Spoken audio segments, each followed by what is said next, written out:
So here we are. You know what? I don't think it looks too bad. Now, for those of you that don't know, we recently chopped my mop off.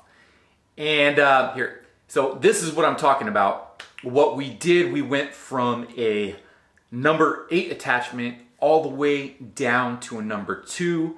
And this is what I'm left with. And I want to say thank you to those of you that left your feedback and honest opinions on both here and Instagram. I really appreciate it.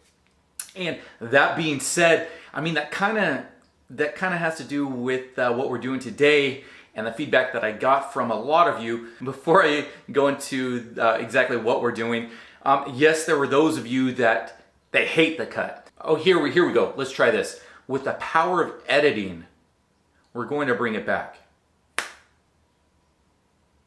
At the same time, there's those of you on the other end of the spectrum that want me to zero clip it.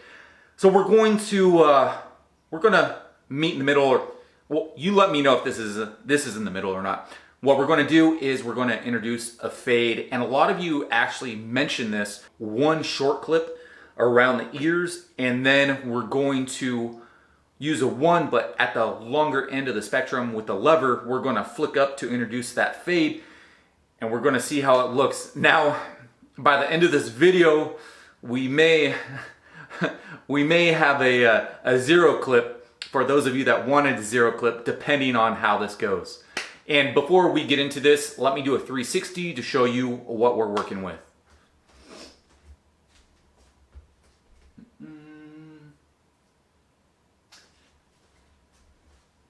And what I did right there is I did point at that scar. No, it's not a fashion statement. I actually broke my neck in 2006, so that's a scar from a C1, C2 fusion. I've received a lot of questions about that, so that's what that is.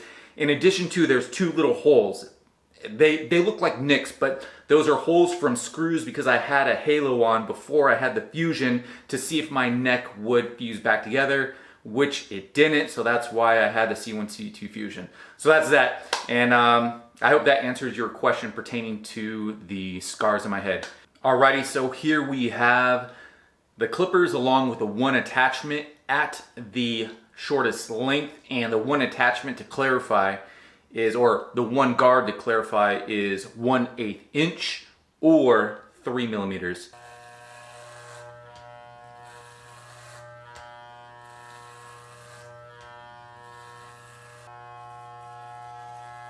All right, here we are, the 1 short around the sides all the way around.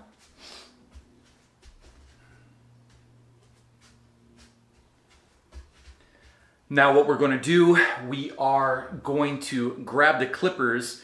The clippers were at the 1 short, and now we are going to do a 1 long, and we are merely going to flick up at the line to kind of initiate more of a fade so that this line, the contrast, isn't so harsh.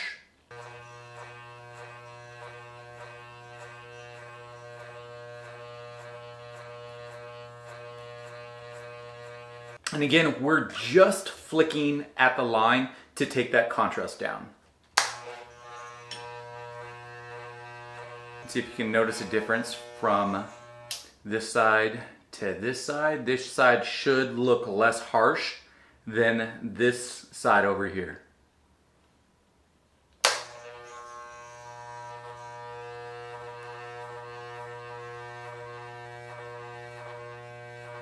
I hope you can tell. I'm not sure if you can tell or not.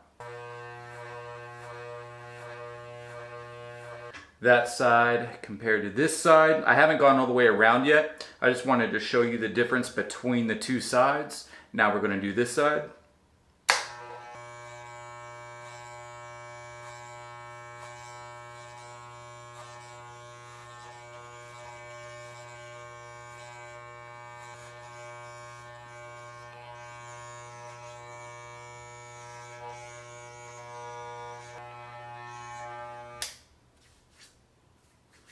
Alrighty, here we are now going through this once again. 2 short on top, a 1 short around the ears and in the back, and then we lifted the lever head and we did a 1 long across the lines to kind of go with the fade. Here's a full 360.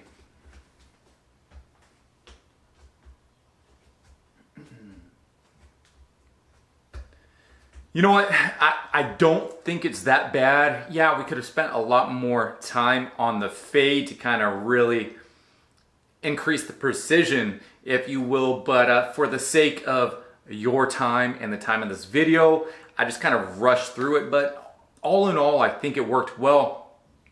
And I mean, one of the benefits about all this, cutting the mop off, and then I might trim up the beard, is that I don't have to go through as much beard wash and conditioner, because I use this both on my head and my beard. This is, the Beard Struggle Beard Wash and Conditioner. This is going to last me a lot longer now that I don't have all this up here, but I've yet to decide whether or not I'm going to clean up the beard or if I'm going to let it flourish. At this point, I'm digging the length of my beard, so we're gonna keep it for now. Yeah, so please let me know what you think in regard to the fade, and if I should maybe do a skin fade or if I should just stop what I'm doing before I'm completely bald and let it grow back out. Nonetheless, as always, I hope that you found this video helpful, perhaps intriguing. If you did, please go ahead and give it a thumbs up and maybe even subscribe. Until next time, peace.